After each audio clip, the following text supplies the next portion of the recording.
Everyone, स्वागत है आप सभी लोगों का मेरे YouTube channel Praful chemistry classes में, जहां हम लोग सॉल्यूशन चैप्टर पढ़ रहे हैं। इसके पहले आपके 8 लेक्चर हो चुके हैं।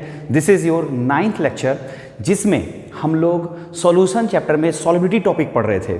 आपको याद होगा अपने पिछले लेक्चर में, लेक्चर नंबर 8 में आपने पढ़ा है कि कोई गैस को अगर हम लोग लिक्विड में डिज़ोल्व कराना चाहते हैं, कोई गैस अगर चाहते हैं कि लिक्विड में डिज़ोल्व हो, तो वो किन किन बातों पर डिपेंड करता है, किन किन बातों पर निर्भर करता है।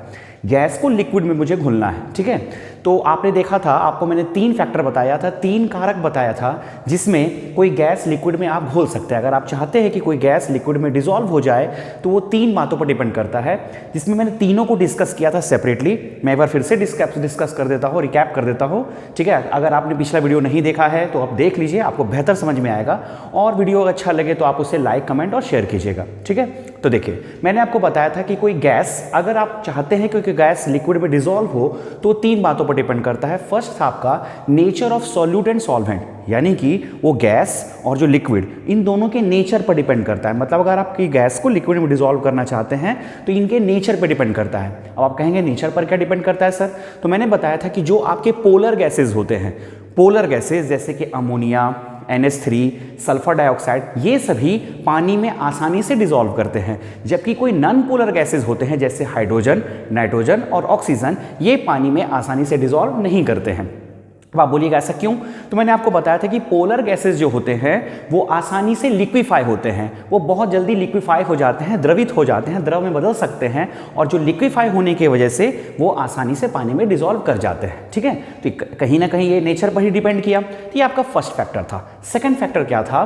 टेम्परेचर। कोई गैस को आप लिक्विड में डिसॉल्व कराना चाहते हैं तो वो टेम्परेचर पर बहुत ज़्यादा डिपेंड करता है। आप बोलेंगे टेम्परेचर पर कैसे? तो आप थोड़ा सा कॉमन सेंस लगाइए कि कोई गैस अगर लिक्विड में घुला हुआ है, डिसॉल्व किया हुआ है, तो आपको टेम्परेचर, अगर आप चाहते हैं कि वो गैस लिक्विड में डिसॉल्व कर जाए, तो टेम्परेचर आपको कम रखना पड़ेगा या ज़्यादा रखना पड़ेगा? तो कॉमन सेंस से भी आपको समझ में आ रहा होगा कि टेम्परेचर हम लोग कम रखेंगे, क्योंकि अगर आप टेम्परेचर बढ़ा दीजिएगा तो गैस लिक्विड से स्केप कर जाएगा, बाहर निकल जाएगा। तो जितना कम टेम्परेचर रहेगा, कोई गैस लिक्विड में आसानी से घुलेगा। इसका मैंने एक और एक्सप्लेनेशन दिया था कि अगर आप कोई गैस को लिक्विड में घोलते हैं तो वो एक तरह का एक्सोथर्मिक प्रोसेस है, उष्माक्षेपीय अभिक्रिया। वो एक्सोथर्मिक मतलब जिसमें हीट निकलता है, ठीक है। तो आप कॉमन सेंस लगाइए कि कोई गैस को अगर आप लिक्विड में डिसॉल्व कीजिएगा और वो एक्सोथर्मिक प्रोसेस है, तो आपको टेम्परेचर कम रखना चाहिए या ज़्यादा रखना चाहिए? अगर आपको उस गैस को लिक्विड में घोलना है तो टेम्परेचर कम रखना चाहिए। जितना कम टेम्परेचर रखिएगा उतना वो गैस लिक्विड में घुलेगा। टेम्परेचर आप बढ़ा दीजिएगा तो वो गैस लिक्विड में नहीं घुलेगा। और तीसरा सबसे इंपॉर्टेंट पॉइंट था, जो कि गैस को लिक्विड में घोलने के लिए बहुत रिस्पॉन्सिबल है, वो है प्रेशर। और इसमें मैंने आपको बताया था कि अगर आपके पास कोई गैस है, आप लिक्विड में घोलना चाहते हैं, तो जितना ज़्यादा प्रेशर आप लगाइएगा, जितना ज़्यादा प्रेशर देंगे, उतना ज़्यादा वो गैस लिक्विड के करीब आ जाएगा और वो इतना ही आसानी से डिसॉल्व कर जाएगा, ठीक है। मैंने आपको इतना बता दिया था पिछले क्लास में, ठीक है। अब आप बोलेंगे कि आज क्या पढ़ाइएगा आप? तो आज आपका बहुत इंपॉर्टेंट टॉपिक स्टार्ट होने वाला है, जिसका नाम है हेनरीज लॉ। मैंने सारा थ्योरी बोर्ड पे लिख दिया है, बाद में मैं आपको लिखने का भी मौका दूंगा। पहले मैं सारा कुछ समझा देता हूँ। हेनरीज लॉ ये बहुत VBI टॉपिक है क्लास 12 के लिए, और कई बार एग्जामिनेशंस में इसमें आपके 12 एग्जामिनेशन में से क्वेश्चन तो आते ही हैं। कई बार मैंने कॉम्पिटिटिव एग्जामिनेशन में, जो कि आपका IIT JEE हो गया या नीट हो गया, या फिर कई बार मैंने हायर लेवल एग्जामिनेशन में जैसे कि MSc एंट्रेंस एग्जामिनेशन में भी हेनरी लॉ के न्यूमेरिकल को आते देखा है। तो ये बहुत VBI टॉपिक है। इसका एप्लीकेशन पार्ट, इसका न्यूमेरिकल पार्ट और लॉ, ये सारा कुछ मैं डिस्कस करने वाला हूं, इसलिए आप ध्यान से इस वीडियो को देखिएगा। बहुत इंपॉर्टेंट टॉपिक है ये, ठीक है। तो आप बोलिएगा हेनरी लॉ में आप पढ़ाइएगा क्या सर? तो पहले मैंने जो इसके पहले जो प्रेशर वाला फैक्टर बताया था कि प्रेशर बढ़ाने पर कोई गैस लिक्विड में आसानी से घुलता है, उसी चीज़ को डील किया था हेनरी नाम के केमिस्ट ने। उसी चीज़ को कि प्रेशर बढ़ाने पर सॉल्युबिलिटी कैसे बढ़ता है और उसका क्या रिलेशन है, इस चीज़ को एक्सप्लेन हेनरी ने किया था, और यही कहलाता है आपका हेनरीज लॉ, ठीक है। तो देखिए, आप यहाँ साफ देख रहे होंगे कि मैंने जो पिछले क्लास में आपको जो बात बताया था वही लिख दिया है मैंने हेनरी लॉ में। एक्चुअल में प्रेशर का solubility of gas in liquid क्या इफेक्ट पड़ता है, ये हेनरी ने ही दिया था, ठीक है। मैंने जो आपको पिछले क्लास में डिस्कस किया वो एक्चुअल में हेनरी का ही दिया हुआ था, बस मैंने उसे एक्सप्लेन नहीं किया था। मैं यहाँ थोड़े और अच्छे से इसको एक्सप्लेन कर रहा हूँ। क्या लॉ लिखा हुआ देखिए, the partial pressure of gas on liquid surface is directly proportional to mole fraction of the gas in liquid at a given temperature. अब आपको लग रहा होगा सर ये मोल फ्रैक्शन कहां से आ गया, ठीक है। तो देखिए पहले आप इसको नहीं समझिए, आप कॉमन सेंस लगाइए। मैंने जो आपको पिछले क्लास में बताया था, मैंने आपको क्या बताया था कि अगर आपके पास कोई लिक्विड है, ठीक है, और ये है लिक्विड आपका, ठीक, यहाँ है गैस, ठीक है, तो ये तो आसानी से घुलेगा नहीं, आपको यहाँ पे पिस्टन लगाना पड़ेगा, क्योंकि कोई गैस लिक्विड के ऊपर हटा थोड़ी है, पिस्टन लगाना पड़ता है, ठीक है। तो आपका देख रहे हैं कि यहाँ पिस्टन दूर है, ये आपका गैस है और ये है आपका लिक्विड। यहाँ पर पिस्टन मैंने ज़्यादा नहीं लगाया है, गैस लिक्विड के ऊपर है, लेकिन मैं चाहता हूँ कि ये गैस लिक्विड में आसानी से घुल जाए। तो मैं पिस्टन को अंदर करूँगा या बाहर, तो अंदर। अंदर करने का मतलब आप प्रेशर को बढ़ा रहे हैं, तो आप जितना प्रेशर बढ़ाइएगा ये गैस लिक्विड के उतना क्लोज आ जाएगा और वो उसमें डिसॉल्व कर जाएगा। यानी कि इस गैस को लिक्विड में घोलने के लिए मुझे पिस्टन अंदर करना पड़ेगा, मतलब मैं पिस्टन को यहाँ कर देता हूँ। जैसे मैं यहाँ पिस्टन कर दिया, अब ये गैस लिक्विड के अंदर आ गया और ये गैस अब लिक्विड में घुल जाएगा, ठीक है। और अगर मैं प्रेशर को घटा देता हूं, अगर मैं पिस्टन को बाहर कर दिया, ऊपर खींचा, प्रेशर कम कर दिया, तो ये गैस लिक्विड में घुला रहेगा क्या? नहीं, ये गैस एस्केप करेगा, बाहर निकलेगा, ठीक है। चलिए, तो इसी चीज को एक्सप्लेन अब यहां पर मैं फिर से कर रहा हूं। देखिए यहां पर क्या लिखा हुआ है, pressure is directly proportional to solubility. यहां तक आपको कोई प्रॉब्लम नहीं लगा होगा, क्योंकि आपने कहा, अपने सोच भी रहे होंगे कि सर मैंने ये तो पिछले क्लास में ही पढ़ा था कि प्रेशर बढ़ाने पर सॉलिबिलिटी बढ़ता है, यही तो आपने लिखा है। लेकिन यहां पर आपने ये P के बदले स्मॉल p कैसे लिख दिया, ठीक है। तो देखिए ये प्रेशर है आपका और यहां मैं लिख रहा हूं पार्शियल प्रेशर। अब आप बोलेंगे पार्शियल प्रेशर क्या है, तो देखिए हो सकता है कि ऐसा भी तो हो सकता है कि आपके पास एक कंटेनर है, ठीक है, इस कंटेनर में आप ये लिक्विड भरा हुआ है और आप इसमें बहुत तरह के गैस को घोलना चाहते हैं। जैसे इसमें आप ऑक्सीजन भी रखे हैं, नाइट्रोजन भी रखे हैं, हीलियम भी रखे हैं, बहुत सारा गैस रखे हैं। लेकिन अगर मुझे किसी एक गैस का इस लिक्विड में सॉल्बिलिटी देखना है तो मैं सारे गैसेस को लूंगा या सारे एक ही गैस को लूंगा? तो कॉमन सी बात है, अगर मैं एक गैस की सॉल्बिलिटी समझना चाहता हूं तो मैं सिर्फ एक गैस के प्रेशर को लूंगा ना। तो सिंपली कह सकते हैं कि बहुत सारा गैसेस हो सकता है, लेकिन हमें सिर्फ एक गैस का ही फैक्टर जानना है, इसलिए हमने टर्म यूज किया है पार्शियल प्रेशर। पार्शियल प्रेशर का मतलब होता है आंशिक दाब, किसी एक गैस का दाब, किसी एक गैस का प्रेशर, इसलिए मैंने लिखा है यहां पे पार्शियल प्रेशर ऑफ गैस। समझ में आया आपको, ठीक है। तो आपको ये समझ में आ गया कि पार्शियल प्रेशर क्या होता है ना। यहां तक तो ठीक है, P के बदले मैंने स्मॉल p लिख दिया। अब आप बोलेंगे सर सॉलिबिलिटी के बदले आपने मोल फ्रैक्शन कहां से लिख दिया, ये मोल फ्रैक्शन कहां से आ गया? तो देखिए अब आप सोचिए कि मान लिया आप ऑक्सीजन को इस लिक्विड में घोल रहे हैं, ठीक है, ऑक्सीजन है और ये आपका वाटर है, सॉरी ऑक्सीजन में नहीं लेता हूं, मैं कार्बन डाइऑक्साइड ले लेता हूं, क्योंकि ऑक्सीजन घुलता नहीं है आसानी से। ऑक्सीजन को मैं इस पानी में घोल रहा हूं, कार्बन डाइऑक्साइड को मैं इस पानी में घोल रहा हूं, ठीक है। तो जब मैं इस कार्बन डाइऑक्साइड को वाटर में डिसॉल्व करूंगा तो इस कार्बन डाइऑक्साइड का कुछ तो अमाउंट हो जाएगा पानी के अंदर, कार्बन डाइऑक्साइड का कुछ तो अमाउंट हो जाएगा पानी के अंदर, ठीक है। और हम लोग जानते हैं कि किसी सॉल्यूशन के अंदर सॉल्यूट का जो अमाउंट होता है उसे कंसंट्रेशन कहा जाता है। क्या कहा जाता है? कंसंट्रेशन, ठीक है। तो ये तो है सही कि इस CO2 का वाटर में कुछ कंसंट्रेशन होगा। अब आप याद कीजिए पिछले लेक्चर्स, आपको पता है कि कंसंट्रेशन को एक्सप्रेस करने का मैंने आपको बहुत सारा तरीका बताया था, 9 तरीका बताया था, जिसमें आता है mass percent, volume percent, mass by volume percent, parts per million, molarity, mole fraction, normality, ठीक है। तो हेनरी ने जो सॉल्बिलिटी कह सकते हैं या आप इसे कह सकते हैं कंसंट्रेशन, जो CO2 का वाटर में अमाउंट था, ठीक है, इसी को सॉल्बिलिटी बोल रहे हैं और इसी को आप कंसंट्रेशन कह सकते हैं। तो कंसंट्रेशन के लिए हेनरी ने मोल फ्रैक्शन को कंसीडर किया। क्यों? क्योंकि मोल फ्रैक्शन टेम्परेचर पर डिपेंड नहीं करता है, क्योंकि इसके मोल फ्रैक्शन में आपका टेम्परेचर फैक्टर नहीं आता, टेम्परेचर पर डिपेंड नहीं करता, क्योंकि मोल फ्रैक्शन के फॉर्मूला में हमने वॉल्यूम नहीं देखा। तो मोल फ्रैक्शन टेम्परेचर पर डिपेंड नहीं करता है। प्लस एक गैस के बारे में अगर जानना है इसका सॉल्बिलिटी तो इंडिविजुअली देखा जाता है, तो हम लोग मोल फ्रैक्शन को ही ज्यादा प्रीफर करते हैं। इसलिए हेनरी ने सॉल्बिलिटी को एक्सप्रेस करने के लिए मोल फ्रैक्शन लिया। देखिए सॉल्बिलिटी को एक्सप्रेस करने के लिए कोई कंसंट्रेशन लेना था, और कंसंट्रेशन के लिए जो सबसे अच्छा को विकल्प हेनरी को मिला वो मिला मोल फ्रैक्शन का। क्यों? क्योंकि ये टेम्परेचर पर डिपेंड नहीं करता है और इसमें किसी इंडिविजुअल गैस का अमाउंट जानते हैं हम लोग, इंडिविजुअल गैस का इस वाटर में हम लोग सॉल्बिलिटी देखते हैं, इसलिए उन्होंने क्या यूज किया? Mole fraction. तो इतना डेप्थ में आपसे कोई पूछेगा नहीं कि मोल फ्रैक्शन ही क्यों लिया, क्योंकि एक्चुअल में ये लॉ है और लॉ को आप सीधे बोल सकते हैं क्योंकि हेनरी ने ही एक्सप्लेन किया है, इसलिए हम लोग मोल फ्रैक्शन को ही ले रहे हैं, क्योंकि हेनरी ने बताया था। मैंने हालांकि आपको बताया कि मोल फ्रैक्शन क्यों लिया, ठीक है। तो partial pressure is directly proportional to mole fraction. अब क्या है यहाँ पर प्रोपोर्शनलिटी, अब यहाँ पर मैं इसे टर्म दे दिया, पार्शियल प्रेशर P है, मोल फ्रैक्शन के लिए मैंने क्या टर्म यूज किया? X। आपको पता होगा मोल फ्रैक्शन के लिए हम लोग X टर्म यूज करते हैं, मैंने यहाँ लिख दिया X गैस। ठीक है। प्रोपोर्शनलिटी साइन को हटाने के लिए हमने एक कांस्टेंट दिया जिसका नाम है KH, और इस KH को कहा जाता है हेनरीज कांस्टेंट। क्या कहा जाता है?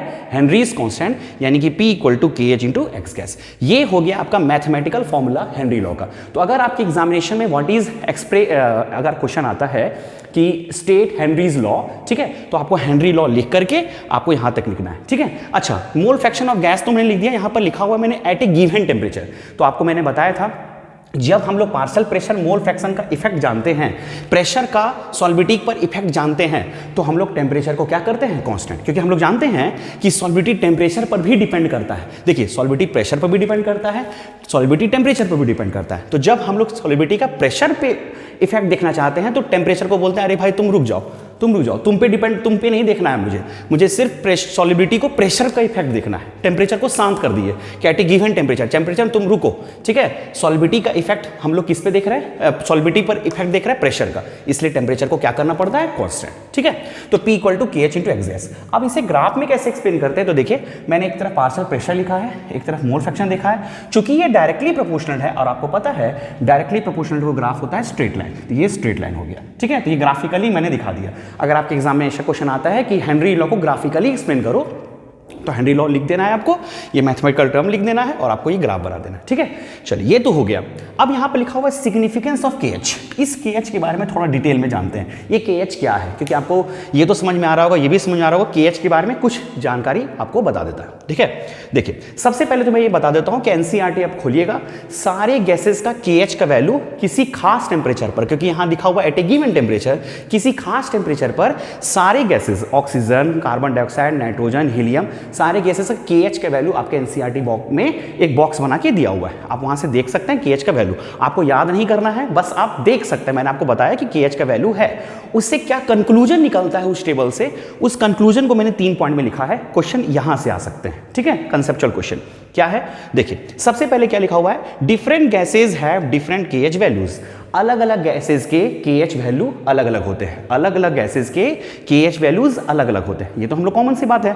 मैंने यहाँ पर कुछ लिखा हुआ भी है कि आपको मैं कुछ गैसेज आपको मैंने कहा भी आपको टेबल याद करने का जरूरत नहीं है, लेकिन आप अगर इतना याद कर लेते हैं तो आपके लिए अच्छा होगा कि हीलियम का KH का वैल्यू सबसे ज़्यादा है इन चारों में, उसके बाद नाइट्रोजन, फिर ऑक्सीजन, फिर कार्बन डाइऑक्साइड। ये आपके काम आ सकता है, इसलिए मैंने लिख दिया हीलियम का KH वैल्यू सबसे ज़्यादा, फिर नाइट्रोजन, फिर ऑक्सीजन, फिर कार्बन डाइऑक्साइड, ठीक है।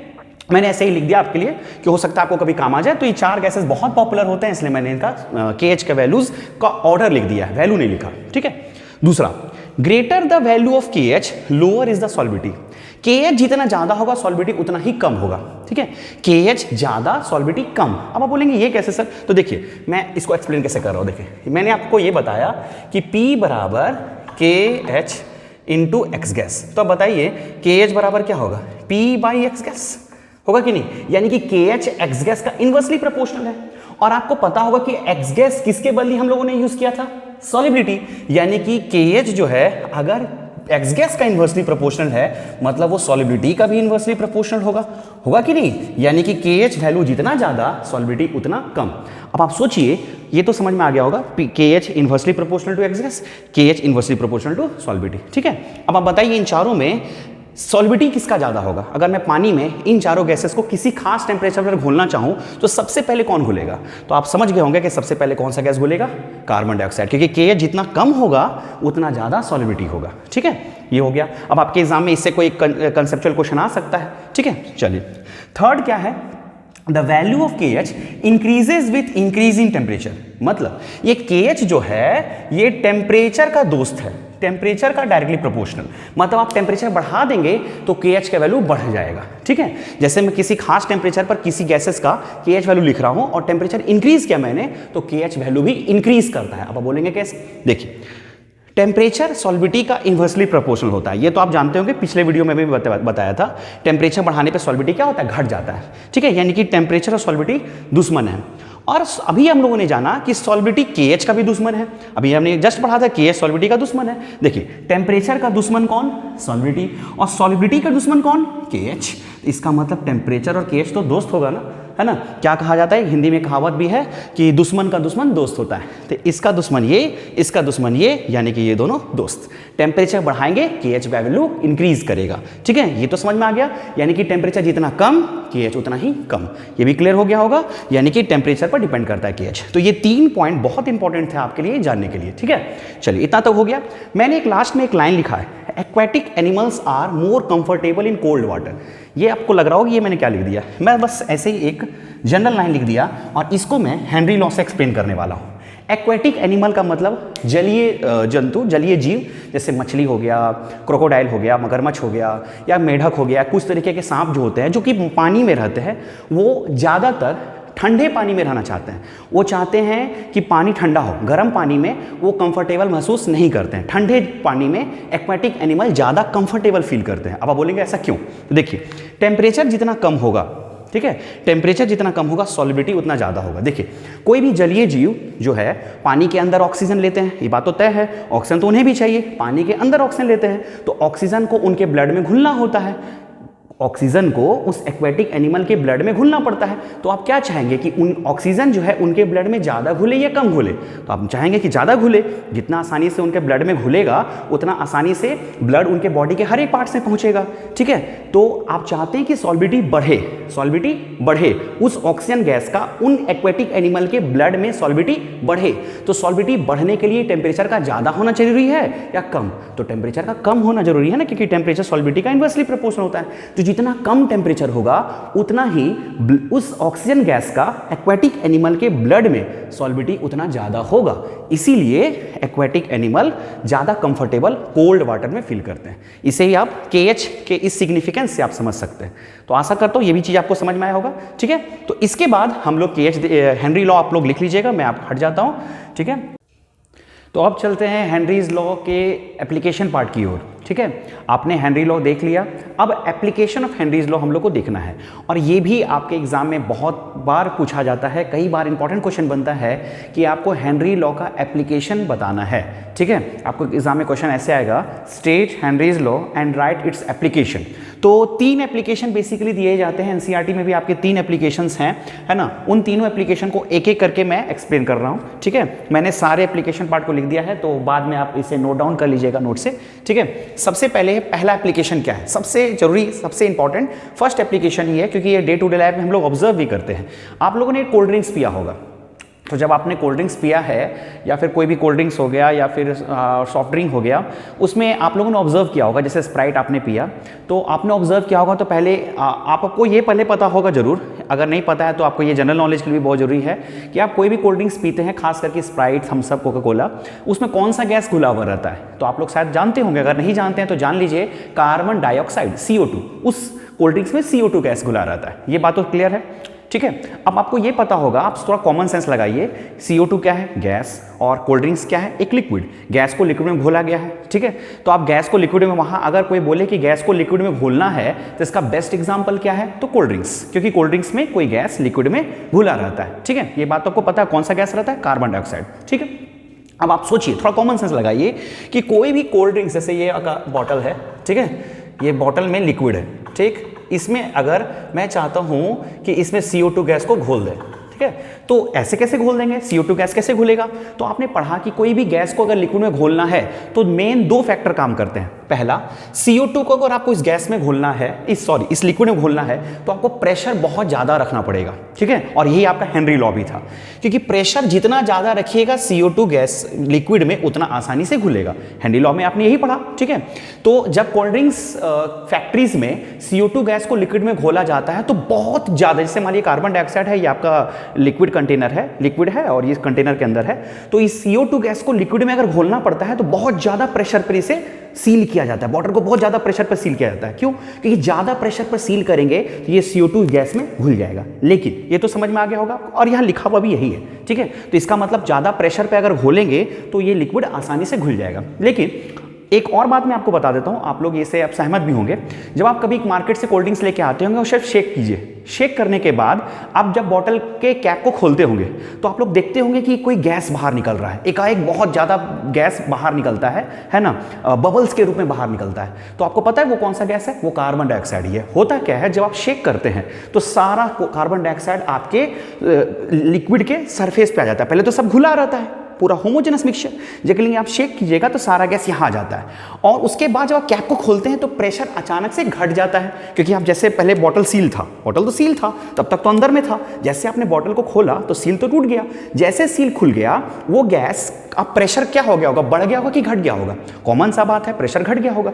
जब प्रेशर घट जाता है तो वो गैस लिक्विड में घुलना चाहेगा या अब नहीं घुलना चाहेगा? तो अब वो सोचेगा कि मैं बाहर निकलता हूं, क्योंकि सॉल्युबिलिटी घट जाएगा। वो गैस लिक्विड में अब सॉल्युबल नहीं होगा, पहले प्रेशर ज्यादा था इसलिए गैस लिक्विड में सॉल्युबल था, लेकिन जैसे आपने कैप को खोला तो उसका सॉल्युबिलिटी क्या हो गया होगा? घट गया होगा। क्यों? क्योंकि प्रेशर कमने से सॉल्युबिलिटी भी घटता है, और जैसे सॉल्युबिलिटी घटेगा वो गैस लिक्विड के सरफेस से बाहर निकल जाएगा। समझ में आया? तो इसका मतलब जब सील करते हैं तो प्रेशर हाई ताकि वो गैस घुल जाए, लेकिन जब आपको पीना होता है तो आप जैसे कैप को खोलते हैं तो आपको गैस बाहर निकलता हुआ दिखता होगा, ठीक है। और आप जब कोल्ड ड्रिंक्स को पीते हैं तो आपको एक लहर का फीलिंग आता होगा, लहरता होगा, एक अलग सा टेस्ट उसमें आता है, और वो जो लहर वो कार्बन डाइऑक्साइड गैस की वजह से ही है। आप आधे घंटे के लिए कोल्ड ड्रिंक्स को छोड़ दीजिए बाहर, ठीक है, और उसके बाद पीजिए तो आपको वो लहर कम मिलेगा। क्यों? क्योंकि पहले तो कार्बन डाइऑक्साइड गैस घुला था, लेकिन आप जितना देर छोड़िएगा कोल्ड ड्रिंक्स को ओपन, उतना ज़्यादा सॉल्युबिलिटी घटते जाएगा, क्योंकि प्रेशर घटते जा रहा है, और सॉल्युबिलिटी घटेगा तो सारा कार्बन डाइऑक्साइड बाहर चला जाएगा, और सारा कार्बन डाइऑक्साइड बाहर चला गया तो कोल्ड ड्रिंक्स का वो लहर का जो फीलिंग आता है, जो टेस्ट आता है, वो आपको नहीं मिलेगा। ठीक है, क्लियर हुआ? तो ये बात आपको समझ में आ गया होगा कि कोल्ड ड्रिंक्स का बनाना, कोल्ड ड्रिंक्स इंडस्ट्रीज जो चल रही है, कोल्ड ड्रिंक्स जो हम लोग पीते हैं वो हेनरी लॉ पर ही बेस्ड है। ठीक है, और एक बात मैंने आपको कहा था, 2 फैक्टर पर डिपेंड करता है। अच्छा एक बताइए, कोल्ड ड्रिंक्स को आप जब मार्केट से लेके आते हैं तो आप उसे फ्रिज में रखते हैं या फिर उसे गर्म करते हैं? कॉमन सी बात, आप बोलोगे गर्म कैसे करेंगे सर, उसे आप फ्रिज में रखते हैं। क्यों? क्योंकि जैसे ही आप उसे आप फ्रिज में रखिएगा टेम्परेचर क्या होगा? कम।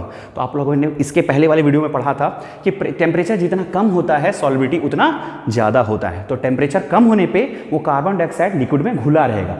अगर आपने टेम्परेचर बढ़ा दिया, आपने कोई कोल्ड ड्रिंक्स को लिया, कैप को ओपन किया, अब उसे आप गर्म कर रहे हैं, तो वो गैस क्या, वो जो CO2 है, क्या वो लिक्विड में घुला रहेगा? नहीं, जैसे आप टेम्परेचर बढ़ाइएगा वो CO2 बाहर निकल जाएगा। ठीक है, तो आप दोनों फैक्टर समझिए होंगे इस कोल्ड ड्रिंक से। तो फर्स्ट एग्जांपल में मैं पढ़ देता हूं फिर से। इन कोल्ड ड्रिंक्स और soft drinks the bottle is sealed under high pressure. Bottle को ज्यादा प्रेशर पर भरा जाता है to increase the solubility of CO2 in liquid, ताकि CO2 का उस लिक्विड में सॉल्युबिलिटी बढ़ जाए। यही तो मैंने कहा था। ये हो गया आपका हेनरी लॉ का फर्स्ट एप्लीकेशन। ठीक है, चलिए आप साथ साथ नोट भी कीजिएगा, क्योंकि मैं इसे ऊपर से मिटाते जाऊंगा। ठीक है, तो ये हो गया फर्स्ट एप्लीकेशन आपका। अब आपका सेकंड एप्लीकेशन क्या है वो देखिए। फर्स्ट एप्लीकेशन यही था, ठीक है।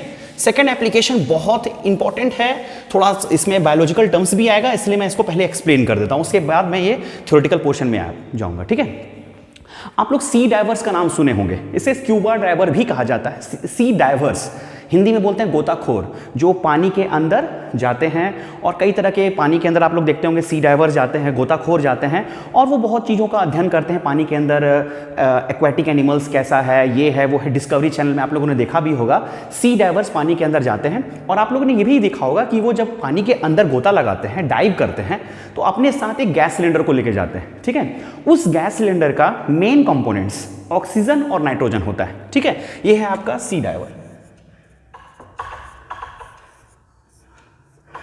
आप लोग सोच रहे होंगे कि एक ऐसा फिगर मैंने बनाया, ये सी डाइवर है। ठीक है, ये पानी के अंदर जा रहा है। ठीक, अच्छा ये बात तो आप लोग ज्योग्राफी में भी पढ़े होंगे कि जितना आप नीचे जाते हैं, अर्थ के सरफेस पे जितना नीचे जाते हैं प्रेशर उतना ज़्यादा होता है, और जितना आप ऊपर जाते हैं प्रेशर उतना कम होता है। यानी कि अगर पानी में आप जा रहे हैं, नीचे जा रहे हैं, तो प्रेशर पानी के अंदर ज़्यादा होता है, और ऊंचाई पे आप जाते हैं तो प्रेशर कम होता है। तो जैसे ये सी डाइवर अपने साथ एक गैस सिलेंडर लेके गया, ये है अपने साथ एक गैस सिलेंडर। ठीक है, गैस सिलेंडर को लेके जा रहा है, ये इसके नाक में फिट है। ठीक है, गैस सिलेंडर लेके जा रहा है, तो इस गैस सिलेंडर में दो गैस मेनली होते हैं, नाइट्रोजन और ऑक्सीजन। प्योर ऑक्सीजन मिल नहीं पाता, नाइट्रोजन के साथ रहता है। ठीक है, अब इस नाइट्रोजन से क्या प्रॉब्लम आता है, ध्यान से देखिएगा।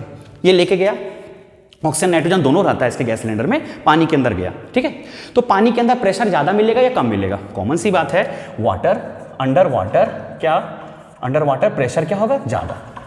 प्रेशर क्या होगा? ज़्यादा। ठीक है, तो प्रेशर ज़्यादा होने पे सॉल्युबिलिटी बढ़ता है या घटता है? कॉमन सी बात है, सॉल्बिडिटी बढ़ेगा। किस चीज का सॉल्बिडिटी बढ़ेगा?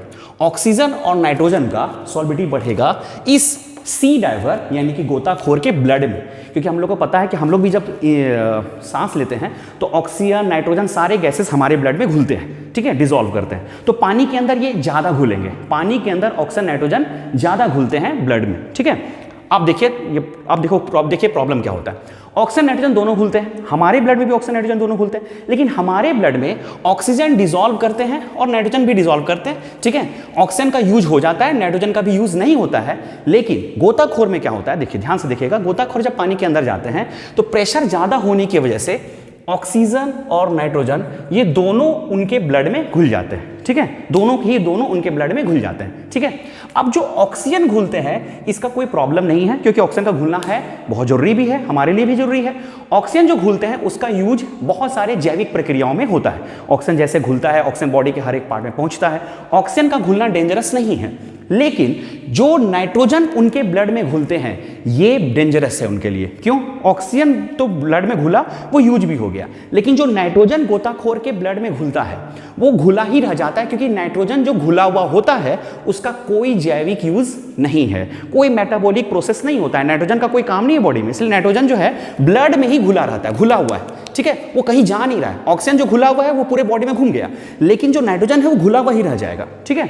कब? जब वो डाइवर पानी के अंदर है तो, ठीक है। अब आप बताइए कि कोई चीज़ अगर कोई पानी में आपने किसी चीज़ को घोला और वो यूज नहीं हुआ तो वो तो पानी के सरफेस पे ही रह जाएगा, तैरता रह जाएगा, और वो ब्लड में एक्चुअल में जो नाइट्रोजन होता है जो कि जैविक प्रक्रियाओं में यूज नहीं हुआ, वो ब्लड में बबल्स बना देता है। क्या बना देता है? बबल्स, बुलबुला टाइप, ठीक है। वो बुलबुला ब्लड में बन गया। किस चीज़ का बुलबुला बना? नाइट्रोजन का, क्योंकि ऑक्सीजन तो यूज हो गया लेकिन नाइट्रोजन यूज नहीं हुआ, वो बुलबुला बना दिया ब्लड में, ठीक। अब देखिए ये डाइवर बाहर जब आएगा, कभी तो बाहर आएगा, ठीक है। जब ये बाहर आता है तो प्रेशर अचानक से फिर बढ़ेगा या घटेगा? प्रेशर अब तो घट जाएगा, क्योंकि बाहर जाने पे प्रेशर घट जाएगा। पानी के अंदर प्रेशर बढ़ा था, लेकिन जब बाहर आएगा तो प्रेशर घट जाएगा। और प्रेशर घटेगा तो सॉल्बिडिटी बढ़ेगा या घटेगा? कॉमन सी बात है, सॉल्बिडिटी घटेगा। ऑक्सीजन तो आपका यूज हो गया, ऑक्सीजन यूज हुआ, कार्बन डाइऑक्साइड बन भी गया, वो तो निकल गया, लेकिन नाइट्रोजन जो ब्लड में घुला हुआ था, तो जैसे ही गोताखोर बाहर आएगा ये अब नाइट्रोजन बोलेगा मुझे भी निकलना है, क्योंकि अब सॉल्बिडिटी उसका घट जाएगा। लेकिन प्रॉब्लम ये है कि नाइट्रोजन रहा नहीं, वो तो ब्लड का वो तो बबल बना दिया था ना, ब्लड में तो बबल बन गया था। तो जब वो बाहर निकलता है गोताखोर तो प्रेशर अचानक से घटता है, एटमॉस्फेरिक प्रेशर आ जाता है, और प्रेशर घटने से जो बबल्स, नाइट्रोजन को बबल जो ब्लड के ऊपर तैर रहा था वो बाहर निकलना चाहेगा। तो आप जब बताइए, जब बबल पहले तो अगर नाइट्रोजन घुलता नहीं, नाइट्रोजन अगर घुलता नहीं ब्लड में तो नाइट्रोजन गैस ही बाहर निकलता, लेकिन नाइट्रोजन तो घुल गया, बबल बना दिया। तो जब बाहर निकलेगा गोताखोर तो वो बबल बाहर निकलेगा या नाइट्रोजन गैस बाहर निकलेगा? तो कॉमन सी बात है, वो बबल बाहर निकलेगा, नाइट्रोजन गैस तो रहा नहीं क्योंकि तो घुल चुका था ना। तो बबल जब बाहर निकलेगा तो हमारे बॉडीज में कई तरह के कैपिलरीज होते हैं, ब्लड कैपिलरीज, रुधिर केशिका कहा जाता है हिंदी में से, ठीक है। तो ब्लड कैपिलरीज में बहुत जगह ब्लॉकेज जनरेट कर देता है वो बबल्स। वो बबल जब बाहर निकलता है तो बहुत जगह ब्लड कैपिलरीज में ब्लॉकेज जनरेट कर देता है, जिसके वजह से एक खास तरह का मेडिकल कंडीशन, आप इसे एक्सीडेंट नहीं कर सकते हैं, इसे आप मेडिकल कंडीशन कहिएगा, आप इसे डिजीज भी नहीं कर सकते हैं। एक खास तरह का मेडिकल कंडीशन जनरेट होता है, जिस मेडिकल कंडीशन को बैंड कहा जाता है। क्या कहा जाता है? बैंड। ये बहुत इंपॉर्टेंट है, बैंड क्या होता है, इसी को बोलते हैं बैंड। और बैंड बहुत जानलेवा होता है, क्योंकि अगर ब्लड कैपिलरीज में नाइट्रोजन जाके फंस जाएगा तो ब्लड कैपिलरीज में कई जगह ब्लॉकेज जनरेट करेगा, जिससे उनके ब्लड बॉडी के हर एक पार्ट में ब्लॉकेज जनरेट होने की वजह से उनके लिए बहुत ही डेंजरस होता है, जानलेवा होता है। उनके नाक, मुंह, कान से खून आ सकता है, ठीक है। उनके नर्व इंपल्स में, जो नर्व इंपल्स होते हैं उसमें प्रॉब्लम आ सकता है, और ये बहुत डेंजरस होता है, ठीक है। आप क्यों समझिए, आप इसके मैकेनिज्म को ऐसे समझ सकते हैं। नाला से पानी निकलता है, ठीक है, आप लोग सभी जानते हैं कि नाला से है ना पानी निकलता है, लेकिन अगर नाला से पानी ना निकल के अगर कचरा निकलना शुरू हो जाए तो कचरा नाले को ब्लॉक कर देगा कि नहीं? उसी तरह से समझिए ब्लड कैपिलरीज से, है ना, जब नाइट्रोजन गैस बाहर निकलता तो कोई प्रॉब्लम नहीं था, लेकिन चूंकि नाइट्रोजन बबल्स बना दिया, और जब वो बबल्स जनरेट होता है, बबल को आप समझ सकते हैं कचरा, जब वो निकलता होगा तो कई जगह ब्लॉकेज जनरेट कर देता है, और वही ब्लॉकेज की वजह से खास तरह का मेडिकल कंडीशन जनरेट होता है, जिसे बैंड कहा जाता है, ठीक है। मैं फिर से समझाता हूँ। गोताखोर अपने साथ कौन कौन सा गैस, एक गैस सिलेंडर को लेके गया जिसके अंदर कौन कौन सा गैस है? ऑक्सीजन और नाइट्रोजन, ठीक है। जब वो पानी के अंदर गया तो प्रेशर बढ़ा, ऑक्सीजन नाइट्रोजन दोनों घुल गया, घुला हुआ ऑक्सीजन तो यूज हो गया, लेकिन नाइट्रोजन जो घुला हुआ है उसका यूज तो हुआ नहीं, इसलिए घुला हुआ ही रह जाता है और क्या बना देता है, बबल्स। जब वो गोताखोर बाहर आता है तो प्रेशर कम हो जाता है, तो प्रेशर कम होने पे नाइट्रोजन जो है अब वो घुला नहीं चाहेगा, वो नहीं चाहेगा कि हम घुला रहे हैं, अब तो निकलेंगे। तो नाइट्रोजन जब निकलना चाहेगा तो एक्चुअल में वो नाइट्रोजन नहीं, वो बबल्स है। तो जब बबल्स बाहर निकलना चाहता है तो कई जगह कैपिलरीज में ब्लॉकेज जनरेट कर देता है, जिसके वजह से बहुत ज़्यादा प्रॉब्लम होता है गोताखोरों को, और इस मेडिकल कंडीशन एक जनरेट होता है जो उनके लिए जानलेवा भी हो सकता है, उनकी दिल के धड़कनें भी रुक सकती हैं, जिस मेडिकल कंडीशन को कहा जाता है बेंड। ठीक है, तो ये बेंड क्यों होता है ये हेनरी लॉ से एक्सप्लेन हो गया। अब आप बोलेंगे सर बेंड तो हो गया और इसका कारण भी पता चल गया, तो साइंटिस्ट लोगों ने कुछ किया नहीं क्या इस बेंड को रोकने के लिए? तो उन्होंने बेंड को रोकने के लिए एक खास तरह का तरकीब अपनाया। क्या कि गैस सिलेंडर में ऑक्सीजन और नाइट्रोजन तो होता ही है, उन्हें आप कम नहीं कर सकते, ऑक्सीजन के साथ आप नाइट्रोजन को जोड़िएगा, क्योंकि नाइट्रोजन सबसे ज़्यादा प्रेजेंट रहता है हमारे एटमॉस्फेयर में। ऑक्सीजन और नाइट्रोजन के अलावा एक और गैस को उस सिलेंडर में इंट्रोड्यूस किया जाता है जिसका नाम है हीलियम। ठीक है, उस गैस सिलेंडर में एक और गैस को डाला जाता है, हीलियम। अब आप बोलिएगा हीलियम ही क्यों? ठीक है, तो हीलियम ही इसलिए क्योंकि हीलियम, पहला बात है, हीलियम ब्लड में डिसॉल्व नहीं करता है, हीलियम का सॉल्विटी बहुत ही कम होता है। आपने देखा था थोड़ा देर पहले जब मैंने हेनरी लॉ बताया था, तो KH का सिग्निफिकेंस में आपने देखा कि हीलियम का KH का वैल्यू सबसे ज़्यादा है, और जब हीलियम का KH ज़्यादा होगा तो सॉल्विटी कम होगा, तो हीलियम ब्लड में आसानी से नहीं घुलता है, घुलता ही नहीं है एक्चुअल में। ठीक है, तो जो नाइट्रोजन पहले बेंड जनरेट कर रहा था घुल करके, है ना, वो आप हीलियम तो करेगा नहीं। ठीक है, तो हीलियम को डालने से बेंड नहीं हो सकता है। दूसरी बात, जब आप हीलियम डालिएगा तो नाइट्रोजन का अमाउंट भी थोड़ा कम हो जाएगा, तो जो बेंड जनरेट नाइट्रोजन करता था वो आप कम करेगा या ना के बराबर करेगा। आप बेंड को रोक नहीं रहे हैं, आप बेंड को थोड़ा मिनिमाइज कर रहे हैं। कैसे? अगर आप गैस सिलेंडर में हीलियम को भी डाल देंगे तब। ठीक है, तो आप ये देखिए यहाँ पे मैंने सब कुछ लिख दिया है, अगर आप हीलियम डाल दीजिएगा तो ऑक्सीजन का अमाउंट भी घट जाएगा। ठीक है, और कितना अमाउंट है ये आपने देखा मैं लिख दिया है, 11.7% हीलियम होता है गैस सिलेंडर में, 56.2% नाइट्रोजन और 32.1% ऑक्सीजन। ये भाई कई बार कॉम्पिटिटिव एग्जामिनेशन में भी पूछता है, इसलिए आप ध्यान रखिएगा। ठीक है, मैं एक बार फिर से पढ़ देता हूँ, मैंने जो लिखा है वो, sea divers carry a gas cylinder with themselves. ठीक है, oxygen and nitrogen are the main components of the gas cylinder. Due to high pressure under water, both O2 and N2 dissolve in the blood. ठीक, O2 is used in various metabolic process, मैंने बताया, but N2 remain dissolved, घुला हुआ रहता है, and it forms bubble, और क्या बनाता है? बबल।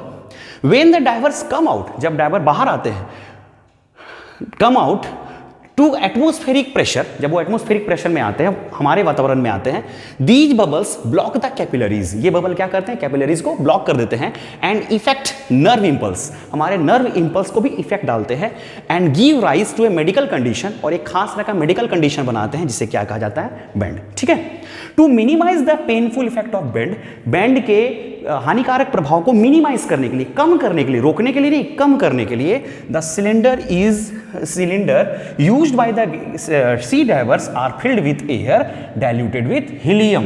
ठीक है, और सबका परसेंटेज। अब आप बोलेंगे सर अगर एग्जाम में आ गया हेनरी लॉ का एप्लीकेशन तो मुझे इतना लिखना पड़ेगा, तो देखिए आप इतना नहीं भी लिखिएगा तो काम चल जाएगा। बेंड क्यों होता है ये मैंने आपको बता दिया, आप इतना भी लिखिएगा एग्जाम में तो भी काम चल जाएगा। ठीक है, ये आपके लिए अच्छा बात हुआ, आपको इतना लिखने का जरूरत नहीं है। हाँ, अगर आपसे ये पूछता है बेंड क्यों होता है, एक्सप्लेन करो बेंड होने का मैकेनिज्म को, तब आप लिखिएगा। ठीक है, नहीं तो सिर्फ इतना लिख के आप काम चला सकते हैं। ठीक, चलिए तीसरा एप्लीकेशन क्या है समझिए। देखिए तीसरा एप्लीकेशन उन लोगों के लिए है जो ऊंचाई पे रहते हैं या ऊंचाई पे जाना चाहते हैं, जो लोग पहाड़ पे रहते हैं या पहाड़ पे जाना चाहते हैं, क्लाइंबर्स जो होते हैं, या जो लोग ऊंचाई पे रहते हैं। जैसे पहाड़ पे आप लोग देखा होगा, बहुत लोग पहाड़ पे जो दार्शनिक स्थल होते हैं, जो उसमें पहाड़ पे भी लोग दुकान या स्टॉल लगा के रखते हैं, या लोग वहाँ रहते भी बहुत लोग। तो जो ऊंचाई पे रहते हैं उनको एक खास तरह का बीमारी, एक खास तरह का मेडिकल प्रॉब्लम होता है जिसको एनॉक्सिया कहा जाता है। एनॉक्सिया, ठीक है, पानी के अंदर वाले को भी पता चल गया, जो लोग ऊंचाई पे रहते हैं उनको एक खास तरह का बीमारी कह सकते हैं होता है जिसका नाम है एनॉक्सिया। अब आप बोलेंगे ऐसा क्यों? देखिए जैसे ऊपर जाइएगा प्रेशर क्या होगा, बढ़ेगा या घटेगा? घटेगा। पानी के अंदर प्रेशर बढ़ता है लेकिन ऊंचाई पे जाने पे प्रेशर घटता है। तो प्रेशर घटने पर, ध्यान से रखिएगा, प्रेशर घटने पर सॉल्विटी बढ़ेगा या घटेगा? ठीक है, प्रेशर घटने पर सॉल्विटी घटेगा। यानी कि जो लोग ऊंचाई पे रहते हैं उनके ब्लड में ऑक्सीजन उतना आसानी से नहीं घुल पाता होगा, ऑक्सीजन का सॉल्विटी ब्लड में कम हो जाता होगा। आप सोचिए जब ऑक्सीजन ब्लड में आसानी से घुलेगा नहीं तो ऑक्सीजन बॉडी के हर एक पार्ट में पहुंचेगा? बिल्कुल नहीं। और ऑक्सीजन जब हर एक पार्ट में नहीं पहुंचेगा तो हमारे ब्रेन में ऑक्सीजन पहुंचेगा? नहीं। और जब ब्रेन में ऑक्सीजन नहीं पहुंचेगा तो बहुत तरह के मेडिकल आपको ब्रेन से रिलेटेड आपको सोचने की शक्ति है ना, आपको सोचने की शक्ति या ब्रेन से रिलेटेड प्रॉब्लम आता है जिसको कहा जाता है एनोक्सिया। एनोक्सिया में लोग आसानी से सोच नहीं पाते हैं, उन्हें कई तरह की बीमारी होते हैं, उनकी याददाश्त कमजोर होती है। ये है एनोक्सिया का प्रॉब्लम। वो इसलिए होता है क्योंकि ऑक्सीजन ब्रेन में पहुंच नहीं पाता है। और ऑक्सीजन ब्रेन में क्यों नहीं पहुंच पाता है? क्योंकि ऑक्सीजन डिसॉल्व नहीं करता है ब्लड में। और ऑक्सीजन डिसॉल्व क्यों नहीं करता है ब्लड में? क्योंकि प्रेशर कम होता है। ठीक है, तो देखिए मैंने लिखा है people living at high altitudes, जो लोग ऊंचाई पर रहते हैं, सफर फ्रॉम ए डिजीज, एक खास तरह की बीमारी से गुजरते हैं, कॉल्ड एनोक्सिया, जिसे क्या कहा जाता है? एनोक्सिया। ये क्यों होता है? It is due to low partial pressure of oxygen. ये लो पार्शियल प्रेशर की वजह से होता है at high altitudes. High altitude पे प्रेशर क्या होता है? कम होता है, पार्शियल प्रेशर कम होता है। सो द सॉल्बिलिटी ऑफ O2, इसीलिए सॉल्बिलिटी जो होता है O2 का in the blood becomes less. खून में क्या हो जाता है? सॉल्बिलिटी घट जाता है, इसी वजह से एनोक्सिया होता है। ठीक है, तो ये आपका 3 एप्लीकेशन हुआ हेनरी लॉ का। मैंने फर्स्ट वाला लिख के मिटा दिया, आप लोगों ने लिख लिया होगा, फर्स्ट, सेकंड, थर्ड। तो आपके एग्जाम में अगर आता है state Henry's law and right its application, ठीक है, तो जितने नंबर के एप्लीकेशन पूछे जाएंगे, अगर आपके 2 एप्लीकेशन पूछे जाते हैं तो आपको कोई 2 पॉइंट लिखना है, जो आपको याद रहे। 3 एप्लीकेशन पूछे जाते हैं तो आपको 3 पॉइंट लिखना है। ठीक है, तो ये आपके एग्जाम के क्वेश्चन पर डिपेंड करता है कि आपको कितने एप्लीकेशन लिखते हैं। ठीक है, तो ये हो गया आपका Henry law and Henry law का एप्लीकेशन।